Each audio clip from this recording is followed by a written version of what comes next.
Selamat pagi, Romo, Bapak-bapak yang kami hormati. Pada kesempatan pagi hari ini, kami berdua akan mempresentasikan terkait tugas mata kuliah Manajemen Pembelajaran dan Assessment, di mana ini adalah tugas akhir dari mata kuliah ini. Ini terkait dengan integrasi teknologi dalam pembelajaran dengan model Quest yang selaras dengan kerangka kerja TIPEC yang sudah kita pelajari pada pertemuan-pertemuan sebelumnya.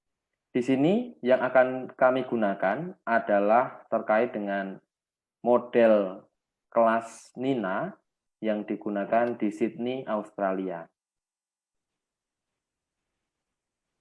Oke. Inilah anggota dari kelompok ini. Yang pertama adalah Bapak Joseph Trihandoko. Kemudian yang kedua adalah Denny Chandra Pamuka, saya sendiri. Dan kami berdua adalah mahasiswa dari Prodi Magister Manajemen Universitas Sanata Dharma, Yogyakarta.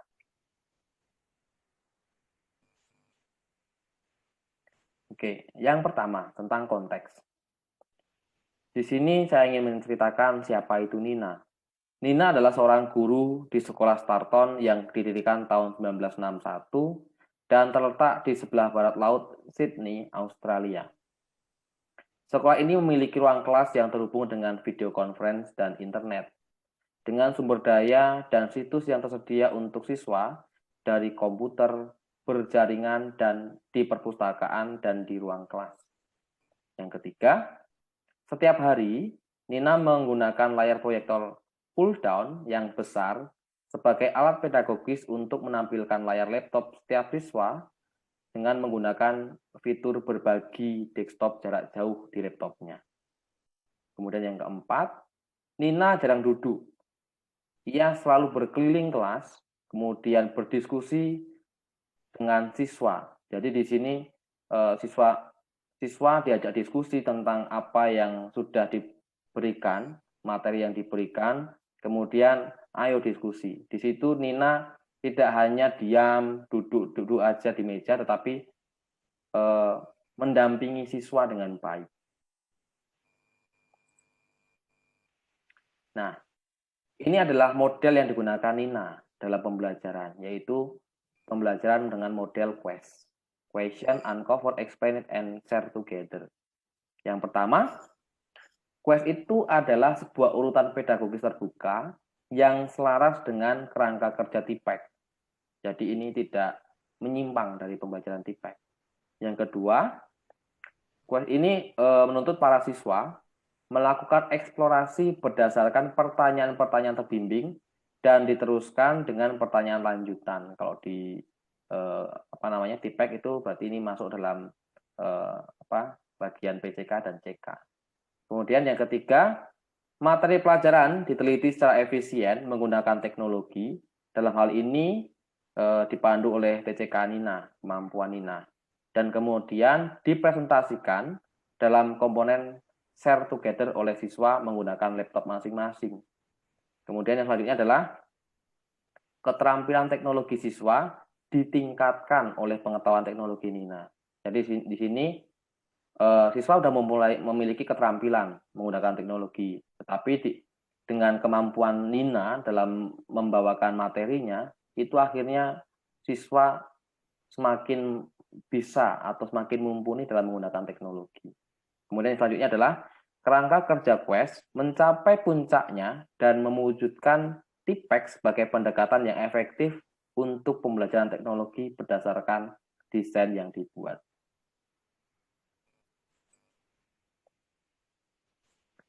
Untuk konsepsi utama pengetahuan Nina tentang integrasi teknologi.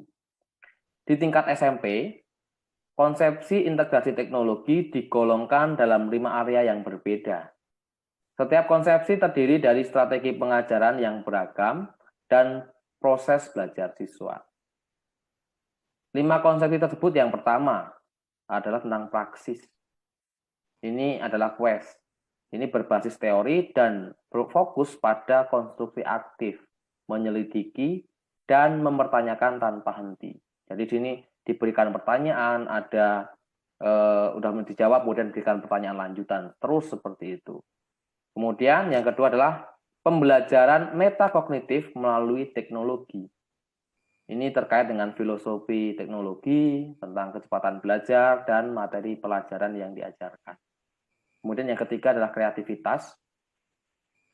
Nilai-nilai kegembiraan, perayaan, dan persiapan untuk hidup. Itu berisi tentang itu. Kemudian yang keempat ini adalah tentang komunitas peserta didik.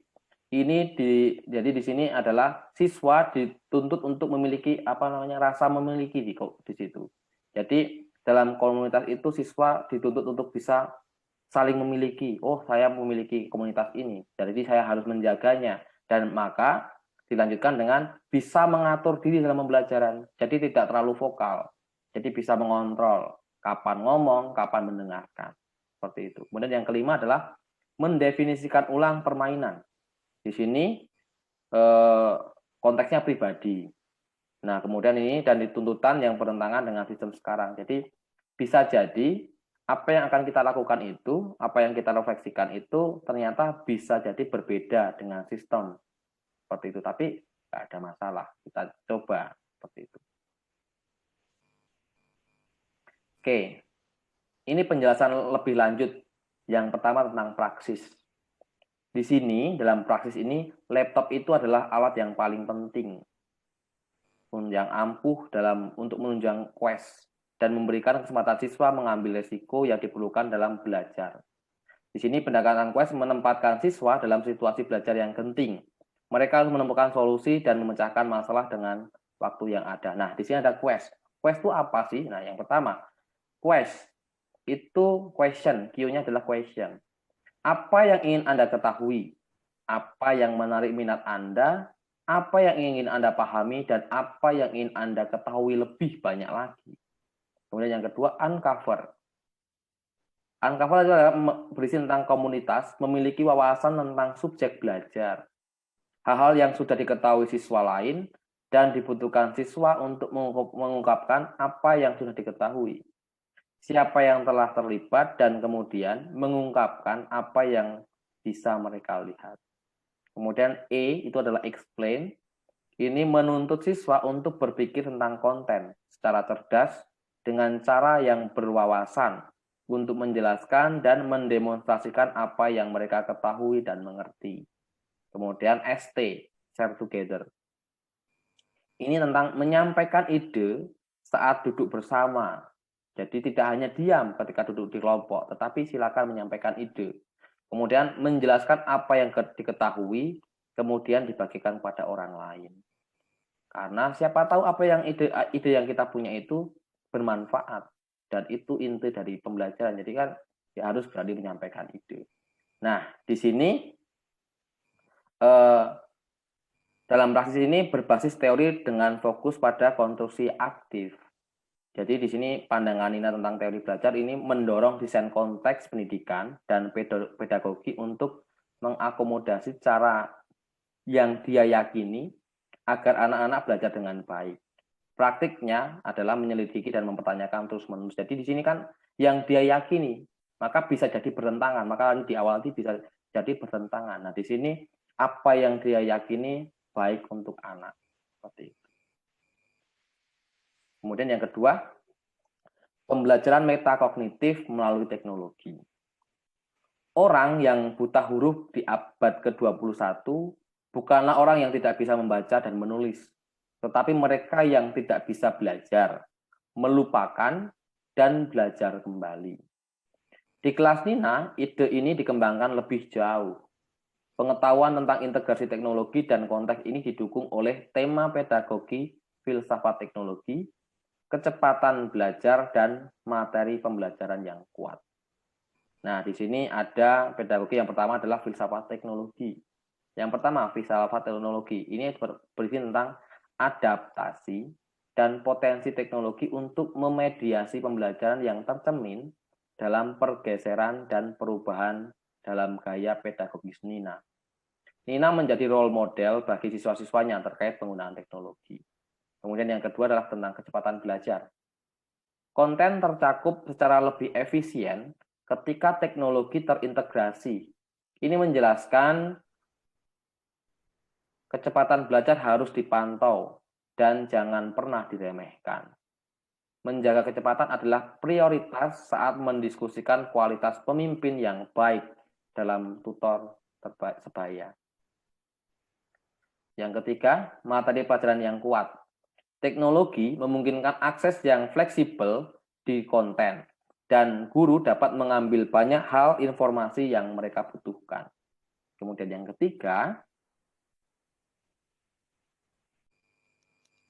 ketiga adalah kreativitas. Konsepsi kreativitas berpusat pada siswa. Pendekatan integrasi teknologi didukung oleh tema pedagogis nilai-nilai kegembiraan, perayaan, dan persiapan untuk hidup. Kemudian konsepsi yang keempat adalah komunitas peserta didik. Konsepsi komunitas pembelajar atau konsepsi komunitas peserta didik adalah inti dari pengetahuan Nina tentang integrasi teknologi yang didukung oleh dua tema pedagogis, yaitu yang pertama kepemilikan bersama dan yang kedua adalah pengaturan diri dalam pembelajaran. Di sini di kelas itu teknologi 1:1. Jelas memungkinkan konten untuk dibagikan. Di sini berarti satu anak itu memiliki satu device, satu laptop. Kemudian ini dapat dianalisa dan ditanggapi dalam komunitas. Quest mungkin memungkinkan hal ini terjadi.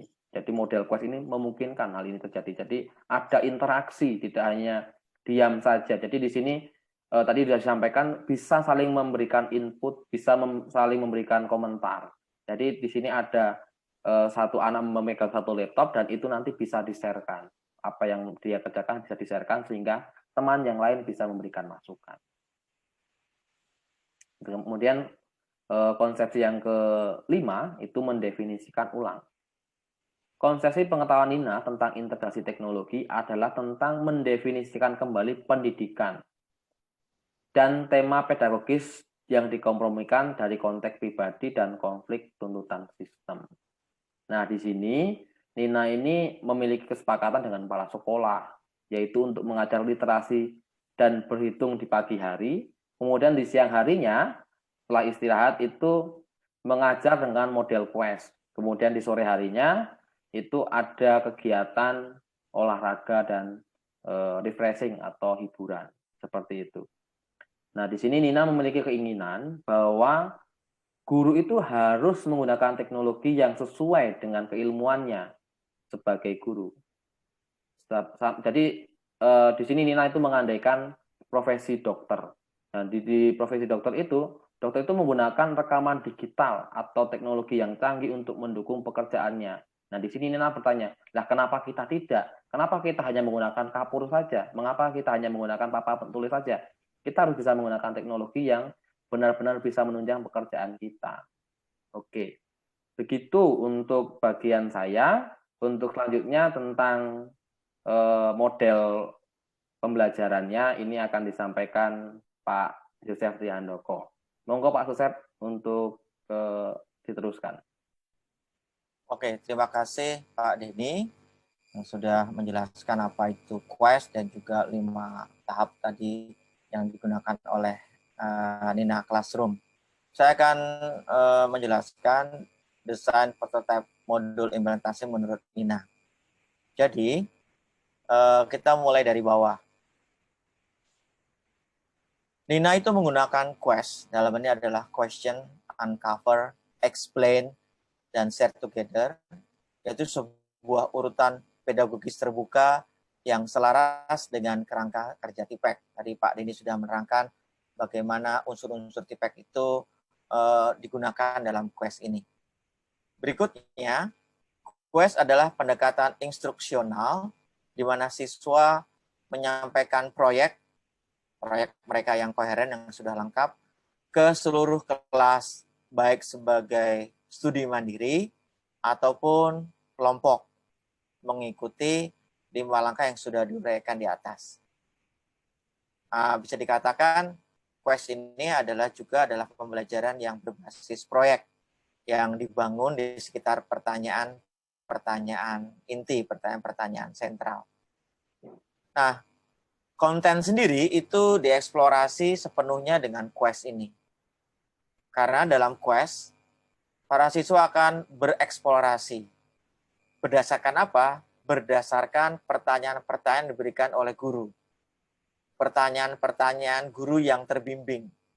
Setelah dijawab, maka pertanyaan-pertanyaan itu bisa ditingkatkan dengan pertanyaan lanjutan. Nah, di sini content knowledge dan pedagogical content knowledge-nya ada.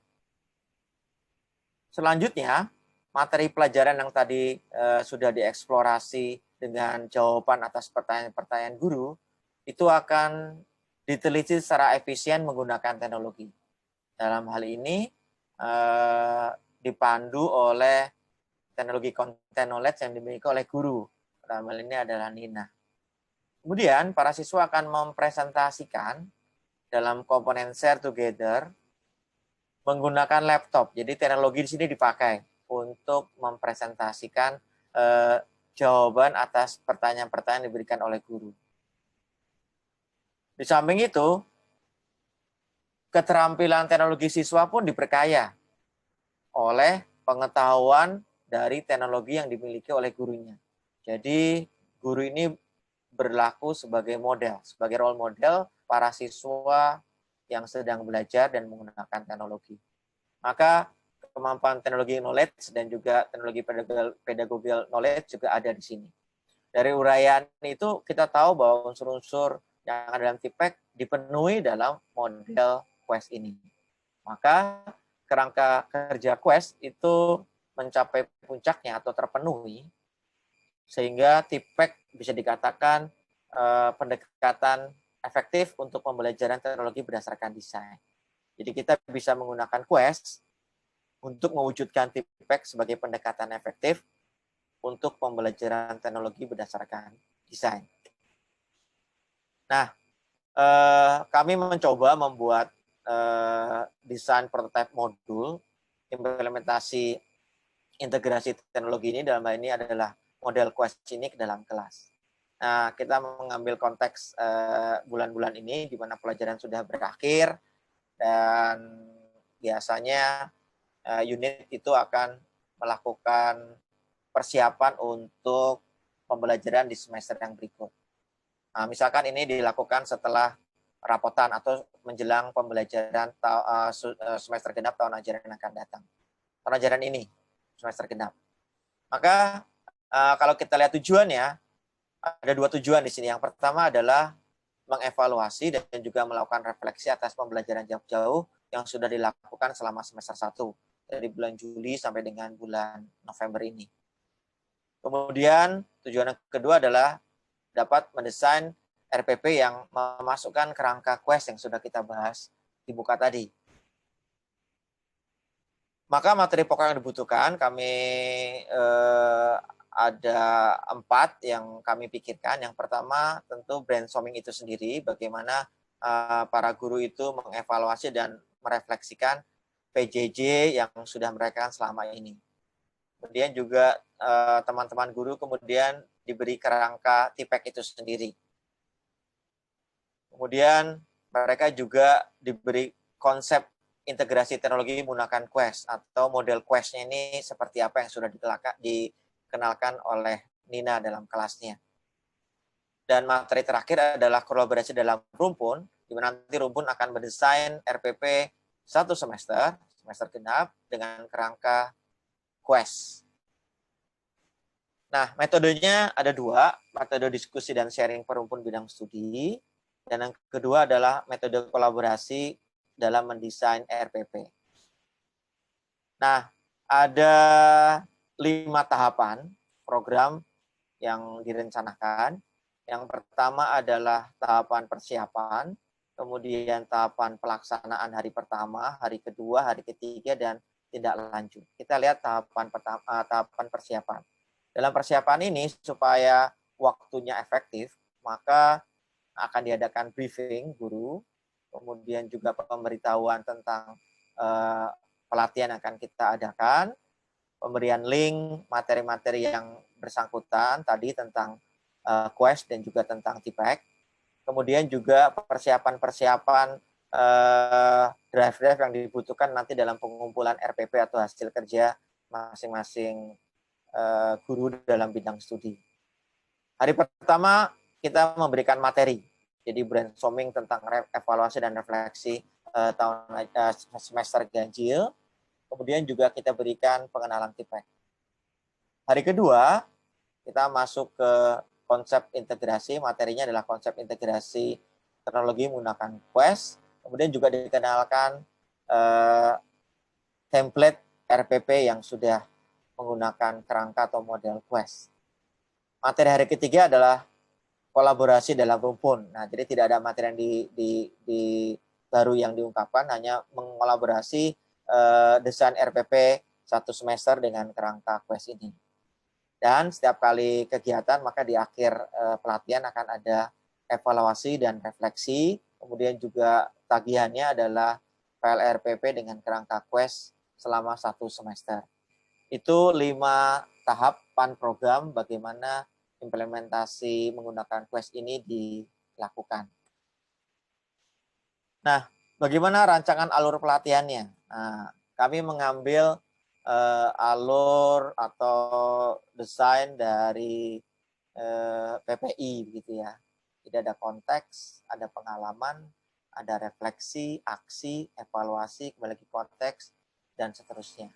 Maka konteks di sini adalah para peserta pelatihan, dalam hal ini guru-guru, itu harus mengetahui dulu bagaimana PJJ yang sudah mereka adakan. Samping itu ada materi baru tentang TIPEK dan Quest. Jadi ini adalah konteks yang mereka punya. Kemudian mereka akan mengalami, pengalamannya adalah membuat RPP yang mengandung Quest. Mencoba untuk membuat RPP yang mengandung Quest. Kemudian mereka akan berkumpul dalam rumpun untuk berefleksi, berdiskusi, saling mengungkapkan materi yang mereka buat, RPP yang mereka buat, terus dikritisi oleh teman dalam satu rumpun, dan akhirnya mereka akan mengadakan aksi. Aksinya adalah memperbaiki rencana RPP yang sudah dibuat. Nah, ketika sudah diperbaiki, maka itu bentuk pengalaman lagi bagaimana memperbaiki, dan akhirnya dihasilkan desain RPP yang sesuai dengan kerangka Quest. Nah, ketika digunakan dalam pembelajaran, maka kerangka ini bukanlah kerangka yang sudah pasti, yang sudah bagus, yang sudah sempurna. Tentu di sana sini pasti ada penyesuaian, maka diperlukan lagi evaluasi di sini. Demikian seterusnya, hasil dari evaluasi desain ini akan menjadi bahan baru dan menjadi konteks baru yang nanti akan didalami lagi, dilanjutkan lagi dengan pengalaman membuat RPP yang lebih baik lagi. Demikian seterusnya dalam refleksi dalam rumpun, kemudian membuat perbaikan, kemudian membuat lagi desain yang sudah diperkaya dengan masukan-masukan dan pengalaman mengajar di tingkat kelas, di classroom-nya. Itu rancangan alur penelitian, maka alur penelitian ini menjadi bukan hanya alur penelitian yang 3 hari sebenarnya, tapi memang yang terus-menerus, menjadi ongoing formation. Jadi desain ini menjadi lebih sempurna ketika memang digunakan dan kemudian direfleksikan, dievaluasi kembali, menjadi konteks, menjadi pengalaman lagi, refleksi, dan seterusnya, seperti pedagogi pendidikan Ignatian yang kita kenal selama ini. Nah, untuk membantu, maka kami juga membuat template Quest di sini. Jadi langkah yang paling penting di sini yang memang mengacu pada TIPEK itu adalah pada langkah praktis, yaitu Quest itu sendiri. Maka menyebutkan materi kelasnya semester berapa, kemudian template kelasnya mau dibuat seperti apa, tidak bentuk yang seperti sekarang, misalnya melingkar atau berpasangan atau berkelompok dalam sudut-sudut dan bisa diatur oleh guru yang bersangkutan. Maka dalam tahap Quest ini ada isian yang harus diisi oleh guru-guru, pertanyaan-pertanyaan yang nanti akan digunakan untuk menggali konten, menggali materinya. Guru mengajukan pertanyaan berkaitan dengan konten atau materi yang jawabannya dapat ditemukan sendiri oleh siswa menggunakan perangkat yang dimiliki. Tentu laptop karena tadi kelas teknologi 1:1 menggunakan sarana internet. Kalau pertanyaan itu sudah dijawab, guru juga harus menyiapkan pertanyaan. Bisa pertanyaan yang sudah disiapkan atau memang pertanyaan-pertanyaan yang muncul ketika proses pembelajaran itu berlangsung.